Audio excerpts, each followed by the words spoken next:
Halo teman-teman semua, balik lagi bersama saya Cindy Marcella atau biasa disapa dengan Inyong di podcast Gis Education. Nah, di podcast kali ini kita akan berdiskusi tentang tema kekerasan, krisis, dan bentuk-bentuknya dalam keluarga dan mampu memahami tentang keluarga dan kebijakan yang berlaku dalam rumah tangga. Nah, apa sih kita bahas tema ini? Karena pada era pandemi ini tahun 2020 kemarin, Komnas Perempuan mencatat adanya lonjakan angka yang cukup signifikan terkait dengan KDRT. Tercatat ada hampir 300.000 perkara kekerasan terhadap perempuan dan 79% diantaranya adalah kekerasan domestik atau KDRT. Nah, untuk itu saya ditemani teman-teman saya ada Syafira, Jennifer, atau biasa disapa JJ, Sofia, dan ada Syahna. Selamat malam teman-teman semua. Malam, Mbak Malam. Cindy. Oke, hari ini kita akan membahas tentang tema itu. Tapi sebelumnya saya ucapkan terima kasih teman-teman sekalian yang sudah subscribe dan like channel ini, dan yang belum subscribe dan like, yuk jangan lupa subscribe dan like ya. Baik guys, untuk pengantar ya, tadi sudah kita sampaikan ke teman-teman semua kalau kita bakalan bahas tema yang berkaitan dengan KDRT atau kekerasan dalam rumah tangga. Nah, ada beberapa poin yang akan kita bahas pada diskusi kita hari ini, yaitu yang pertama, apa sih KDRT itu? Mungkin teman-teman belum banyak yang paham atau belum mengetahui KDRT itu seperti apa, kemudian bentuk-bentuknya seperti apa, dan lain-lain. Yang kedua, kita akan membahas tentang krisis keluarga, bentuk, faktor upaya mengatasi. Nah guys, menurut kalian itu lingkupnya seperti apa sih? Orang kan mungkin taunya kekerasan dalam rumah tangga ya melakukan kekerasan di dalam lingkup rumah tangganya itu ke anak, istri, dan sebagainya. Kalau secara peraturan yang kalian ketahui itu seperti apa sih? Mungkin kalian akan bisa menjelaskannya. Boleh saya dulu, Mbak Cindy? Oke, silahkan Mbak Syafira. Oke, terima kasih. Jadi kekerasan dalam rumah tangga itu kan merupakan suatu tindakan yang terjadi di dalam rumah tangga yang dilakukan dengan lawan jenis kelamin sehingga menimbulkan penderitaan terutama perempuan dalam bentuk domestik maupun publik. Pengertian kekerasan dalam rumah tangga sendiri menurut Undang-Undang 23 tahun 2004 itu perbuatan terhadap seseorang terutama perempuan yang mengakibatkan kesengsaraan, penderitaan secara seksual, fisik, psikologis, dan penelantaraan, dan penelantaran lainnya termasuk ancaman melakukan perbuatan perampasan kemerdekaan secara hukum dalam ranah rumah tangga. Untuk mencegah kejahatan di dalam rumah tangga, biasanya terdapat di dalam undang-undang yang menyatakan tentang rumah tangga, yaitu ancaman pidana terhadap kekerasan fisik dalam lingkup rumah tangga.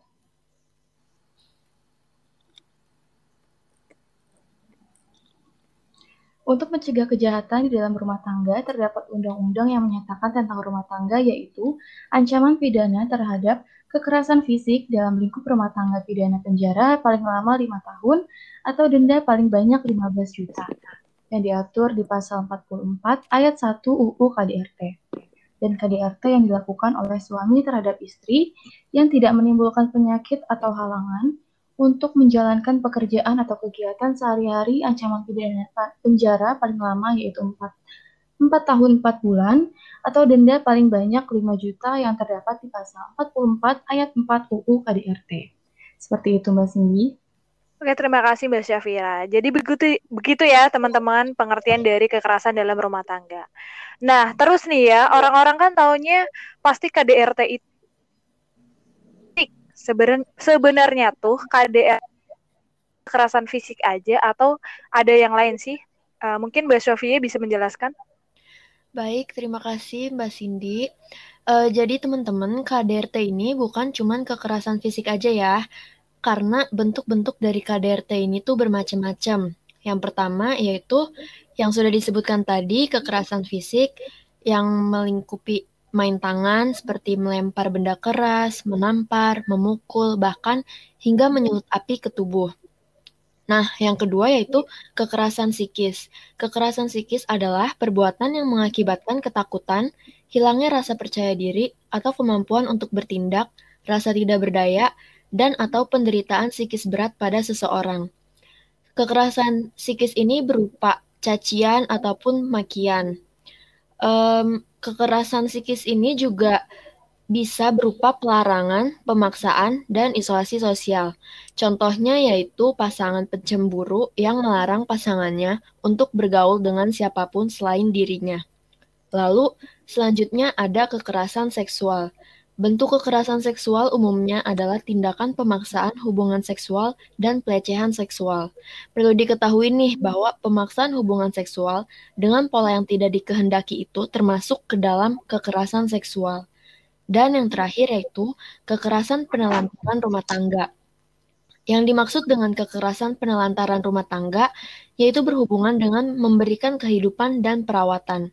Pelaku biasanya tidak memberikan nafkah, membatasi finansial korban dengan tidak wajar, atau bahkan menguasai penghasilan pasangan sepenuhnya. Jadi ada berbagai macam ya bentuk-bentuk KDRT, nggak cuma kekerasan fisik aja. Begitu Mbak Cindy. Alah, jadi begitu ya. Nah, KDRT itu kan ada banyak ya bentuknya, mulai dari kekerasan fisik, psikis, seksual, sampai kekerasan penelantaran rumah tangga. Nah, terus nih ya, yang kita lihat kan kebanyakan korban KDRT itu perempuan. Apa mungkin kalau korban KDRT bisa terjadi pada laki-laki? Yang seperti kita lihat kan, atau yang ada di berita-berita biasanya itu perempuan ya kebanyakan. Mungkin gak sih terjadi pada laki-laki? Mungkin Mbak JJ bisa menjelaskan Iya, atau sebelumnya memberi tanggapan? Mbak Cindy. Sangat mungkin Ya, sekali laki-laki itu mendapat KDRT ya. Jadi tuh meski yang selama ini kita tahu umumnya adalah wanita yang mendapatkan KDRT, ternyata banyak juga pria yang kena KDRT. Misalnya nih, istri yang marah dan melempar suaminya dengan benda tertentu atau istri yang sering memarahi suami sehingga menimbulkan ketakutan pada sang suami. Gitu sih Mbak Cindy. oke. Jadi teman-teman ya, KDRT itu berarti bisa terjadi baik itu perempuan maupun laki-laki. Nah, terus nih segala sesuatu kan pasti ada penyebabnya dong ya. Lalu apa sih faktor penyebab terjadinya KDRT? Silahkan dijawab, Mbak Syahna. Iya. Oke, terima kasih Mbak Cindy. Terima kasih juga teman-teman yang udah ngejelasin tentang KDRT tadi. Nah, di sini penyebab terjadinya KDRT itu ada faktor-faktor yang menjadi penyebabnya terjadi KDRT, khususnya secara fisik dan seksual terhadap perempuan. Berdasarkan hasil survei pengalaman hidup perempuan nasional pada tahun 2016, mengungkapkan terdapat 4 faktor penyebab terjadinya kekerasan fisik atau kekerasan seksual terhadap perempuan yang dilakukan oleh pasangan, yaitu faktor individu, faktor pasangan, faktor sosial budaya, dan faktor ekonomi. Faktor individu merupakan perempuan yang menikah siri maupun secara agama, secara adat ataupun kontrak berpotensi 1,42 kali lebih besar mengalami kekerasan fisik dan seksual. Kemudian, faktor seringnya bertengkar dengan suami membuat perempuan 3,95 kali lebih tinggi mengalami kekerasan fisik dan seksual. Yang kedua ada faktor pasangan. Perempuan yang suaminya memiliki pasangan lain berisiko 1,34 kali lebih besar mengalami kekerasan fisik maupun seksual. Begitupun juga dengan perempuan yang suaminya berselingkuh dengan perempuan lain berisiko 2,48 kali lebih besar mengalami kekerasan fisik dan seksual. Yang ketiga ada faktor ekonomi. Rumah tangga dengan tingkat kesejahteraan yang semakin rendah cenderung memiliki risiko lebih tinggi mengalami kekerasan fisik dan seksual. Karena ekonomi merupakan aspek yang lebih dominan menjadi faktor kekerasan pada perempuan dibandingkan dengan aspek pendidikan. Dan yang terakhir ada faktor sosial budaya, seperti timbulnya rasa khawatir akan bahaya kejahatan yang mengancam. Misalnya, perempuan yang selalu dibayangi kekhawatiran memiliki risiko 1,68 kali lebih besar mengalami kekerasan fisik dan seksual. Selain itu, ternyata perempuan yang tinggal di daerah perkotaan juga memiliki risiko 1,2 kali lebih besar mengalami kekerasan fisik dan seksual. Gitu sih Mbak Cindy. Oh gitu ya Mbak Syahna. Terus gimana nih caranya biar kita tahu kalau kita tuh mengalami KDRT? Apa ada tanda-tanda khusus gitu? Mungkin Mbak Syafira bisa menjelaskannya? Oke, untuk mengenali secara pasti mengenai tindakan KDRT juga pastinya kan nggak mudah ya, teman-teman. Bahkan terkadang korban sendiri pun tidak mengetahui bahwa dirinya telah mengalami KDRT. Dan bahkan beberapa orang yang sadar bahwa dirinya merupakan korban, tapi biasanya mereka tuh nggak berani untuk melaporkan kekerasan yang mereka alami karena berbagai alasan, baik alasan malu karena aib maupun alasan bertahan demi anak-anak. Nah, tapi tenang aja, saya akan menyebutkan beberapa tanda kekerasan dalam rumah tangga yang mungkin sedang kalian alami atau kerabat kalian alami. Tanda-tandanya itu diantaranya ada misalnya mulai dari dipanggil dengan sebutan yang merendahkan, dilarang bekerja atau sekolah, dilarang menemui anggota keluarga lainnya, juga bisa mengalami penganiayaan fisik seperti dipukul, ditendang, dan lain sebagainya. Dan lebih parahnya lagi, adanya ancaman dengan senjata, dipaksa melakukan tindakan seksual di luar keinginannya, dan dikambing hitamkan atas segala kekerasan yang dilakukan oleh pasangannya. Seperti itu, Mbak Cindy. Oke, jadi buat teman-teman ya yang mungkin mengalami tanda-tanda yang udah disebutin oleh Mbak Safira, jangan ragu untuk cari pertolongan ya. Bisa ke keluarga, teman, sahabat, atau lembaga profesional seperti Komnas Perempuan. Baik, kita lanjut ke pembahasan yang kedua yaitu mengenai krisis keluarga. Krisis keluarga itu apa sih? Apa krisis keluarga itu sama seperti KDRT? Silahkan Mbak Sofia untuk menjawabnya. Baik, Mbak Cindy. Krisis keluarga itu tentu saja berbeda dengan KDRT, karena KDRT itu kan kekerasan yang terjadi di lingkup keluarga, seperti yang tadi dijelaskan di awal oleh Mbak Syafira. Nah, sedangkan krisis keluarga ini merupakan suatu keadaan keluarga yang sudah tidak lagi harmonis dan tidak berfungsi sebagaimana mestinya dalam keluarga yang diakibatkan oleh antar anggota keluarga itu sendiri atau faktor eksternal yang terlibat dalam anggota keluarga. Jadi sangat jelas ya perbedaannya antara krisis keluarga dan KDRT. Oh, jadi berbeda ya krisis keluarga dan KDRT itu. Terus bentuk-bentuk dari krisis keluarga itu seperti apa? Karena masih banyak atau banyak teman-teman yang belum tahu nih tentang krisis keluarga. Bisa dijelaskan, Mbak Jessi? Ya, jadi bentuk-bentuk krisis keluarga itu ada 5. Yang pertama ada ketidaksahan atau kegagalan peran. Merupakan unit keluarga yang tidak lengkap, dapat dianggap sama dengan kegagalan peran lainnya dalam keluarga karena sang ayah atau suami tidak ada atau karena tidak menjalankan tugasnya.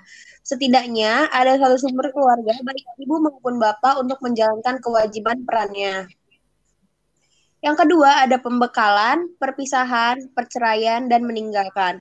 Terputusnya keluarga di sini disebabkan karena salah satu atau kedua pasangan itu memutuskan untuk saling meninggalkan. Yang ketiga ada keluarga selaput kosong. Di sini anggota-anggota keluarga tetap tinggal bersama tetapi tidak saling menyapa atau bekerja sama dengan satu yang lainnya. Dan terutama gagal memberikan dukungan emosional satu kepada yang lainnya. Yang keempat, ada ketiadaan seseorang dari pasangan karena hal yang tidak diinginkan. Beberapa keluarga terpecah karena sang suami atau sang istri telah meninggal, dipenjarakan, atau terpisah dari keluarga karena peperangan, depresi, atau malapetaka yang lain.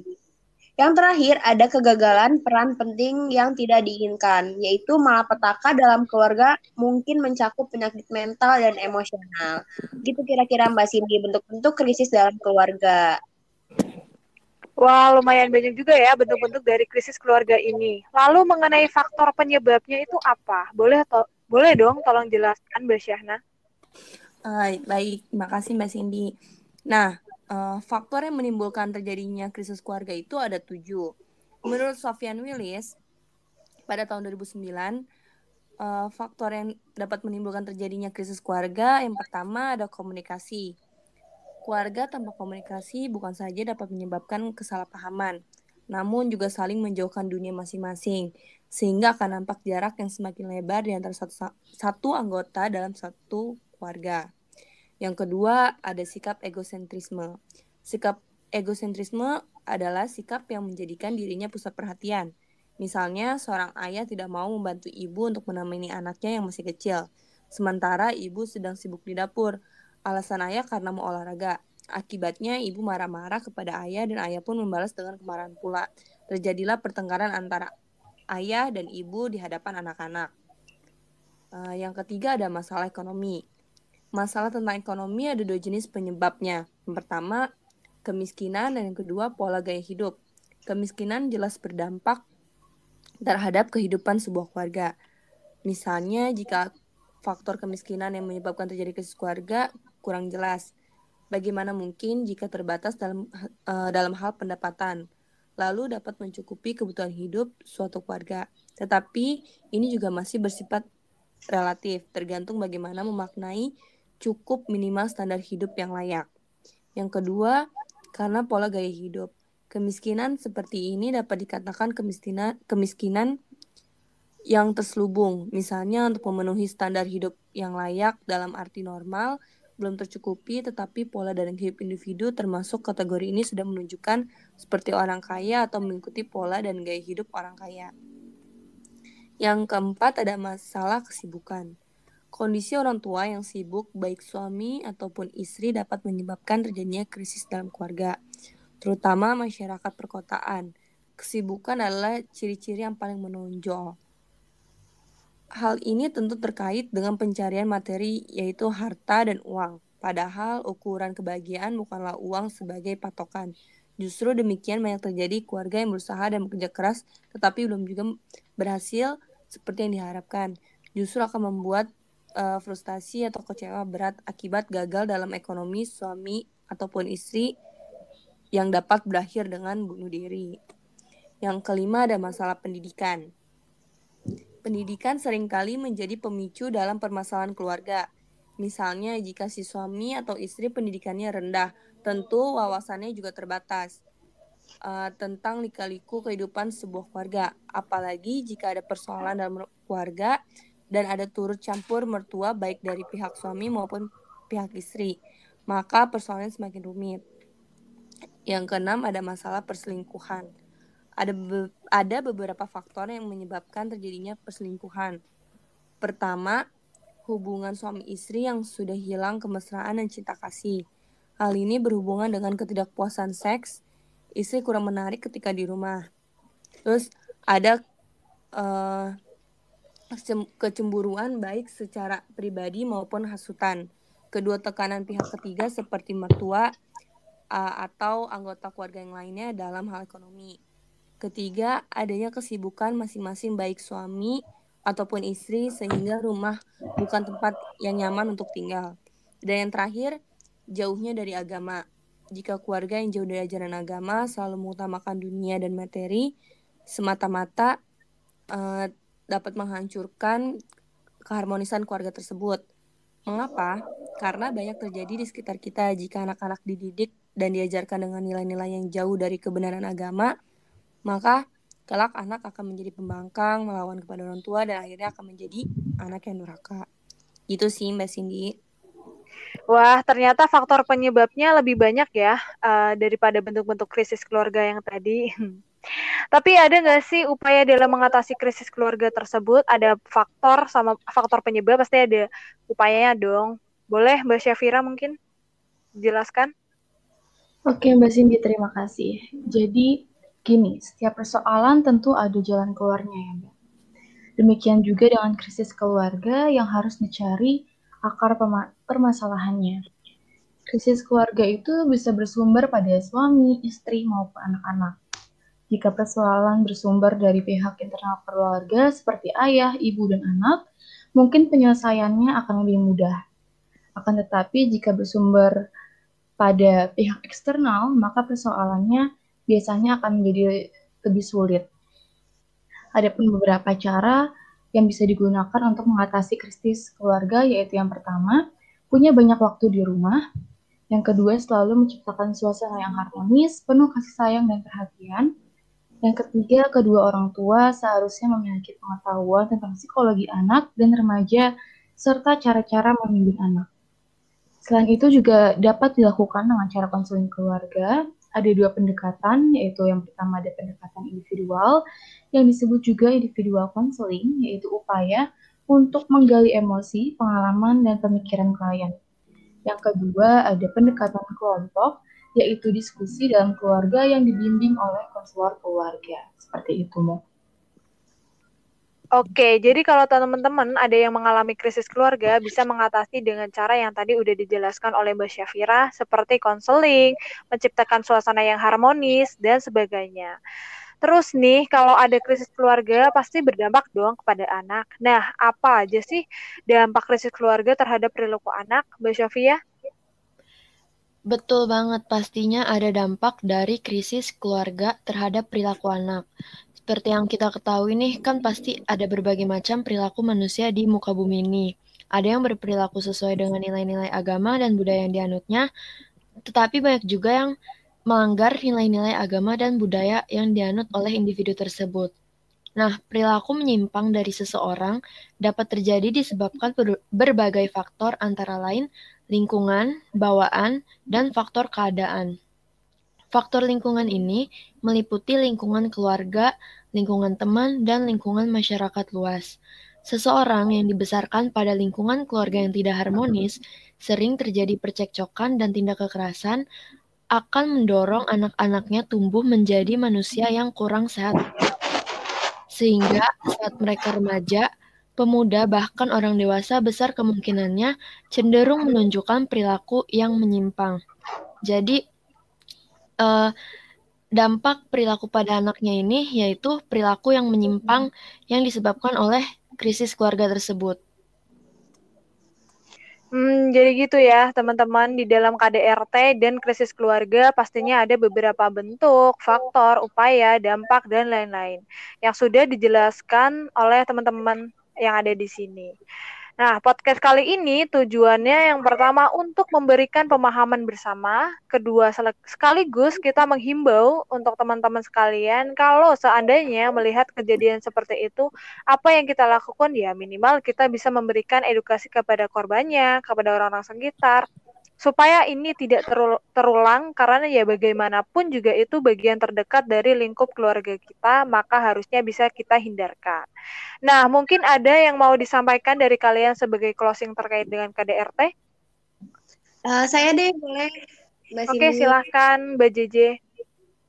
Iya, kalau dari saya pribadi sih, saya lebih baik untuk menghimbau aja ya, dan menyarankan, apalagi khususnya nih kita sebagai mahasiswa yang nantinya akan mengalami pernikahan. Jadi kalau udah tahu ada undang-undangnya, ya jangan sampai kita jadi pelaku, dan jangan juga kita sebagai korban. Amit-amit ya, jangan sampai kita jadi korban. Dan juga dari semua itu, karena kita tahu negara kita ini negara hukum. Jadi kalau kita ngerasa sebagai pelaku, ya monggo sadari hukumannya, dan jika kita sebagai korban, silahkan dilaporkan oleh tetangga atau kerabat kalau kerabat terdekat kita gitu. Baik, terima kasih teman-teman yang ada di sini yang sudah meluangkan waktunya untuk kita berdiskusi. Dan semoga kita bisa bertemu di podcast-podcast berikutnya. Tetap jaga kesehatan dan patuhi protokol pemerintah yang sudah ditetapkan. Sampai jumpa. Sampai jumpa. Terima kasih semua. Ya, terima kasih Mbak Terima Siti. Terima kasih. Ya, sama-sama.